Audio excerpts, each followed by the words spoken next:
सालेपट में वाक़िया आगाह कंदासीं। सालेपट में मक्सी बिरादरी जी बिंदुरनि में पुरानी दुश्मनीअ तां झड़ो थी पियो आहे, जहिड़े दौरान लठियूं ऐं कुआड़ियूं लॻण सबबि ॿिन्ही धुरियुनि जा 5 ॼणा ज़ख़्मी थी पिया आहिनि, जहिड़े खे टारण लाइ आयल वॾेरो करम खान ऐं संदसि पुटु रब ॾिनो ॾंडनि जो शिकार बणिया। ज़ख़्मियुनि में हुबदार मुख़्तियार अमीर अली ऐं ॿिया शामिल आहिनि, जिन खे अस्पताल दाख़िल कयो वियो आहे। अवां खे आगाह कयूं पिया सालेपट में मक्सी बिरादरी जी बिंदुरनि में पुरानी दुश्मनीअ तां झड़ो थी पियो आहे, जहिड़े दौरान लठियूं ऐं कुआड़ियूं लॻण सबबि ॿिन्ही धुरियुनि जा 5 ॼणा ज़ख़्मी थी पिया आहिनि,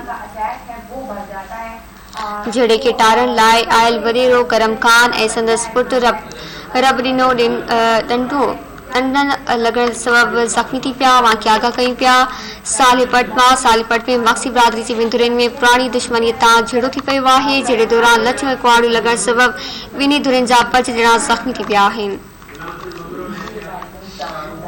तफ़सील मालूम कंदासीं धरती टीवी जे रिपोर्टर गुलाम हुसैन भमरो खां। जी गुलाम हुसैन आगाह कजो। जी कुछ देर अॻु में जेको आहे पुराणे तकरार तां मक्सी बिरादरी बिंदुरनि में झड़ो थी पियो, जंहिंमें 5 माण्हू ज़ख़्मी थी पिया आहिनि, जंहिंमें करम मक्सी आहे, रबनो आहे, मुख्तियार आहे, हुबदार आहे, अमीर अली ऐं सईद।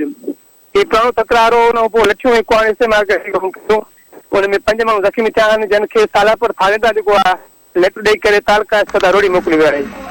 2 धुरियुनि में बि जहिड़ो हुयो।